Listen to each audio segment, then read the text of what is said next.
to say.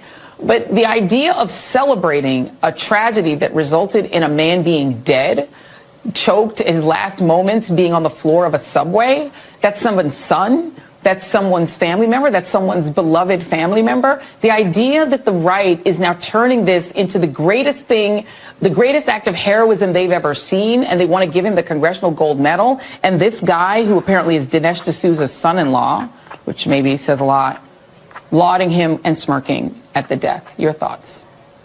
It is amazing to me that you would have someone that choked to death an unarmed man who had mental problems and act as though he's some kind of hero.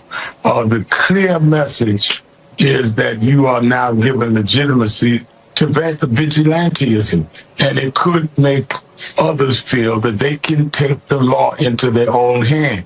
You get beyond the trial. The jury spoke. People have to accept the verdict of the jury.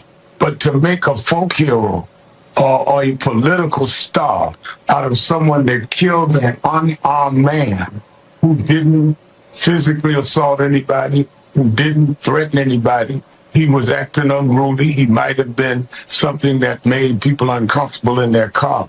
But to kill him and then to honor this person that did this chokehold, that caused the death, and bring him to the president-elect's box at the Army-Navy game, a president that was president when George Floyd happened, Breonna Taylor happened, Ahmaud Arbery happened. He never said a word of comfort to the families of the victims there, but he's going to make this guy, whose only claim to fame is that he choked to death an unarmed man with mental issues. It ought to be an insult to all Americans beyond race. You have to ask, if the race was the other way around, would the reaction be the same? And I think that Donald Trump is clearly sending a racial signal here.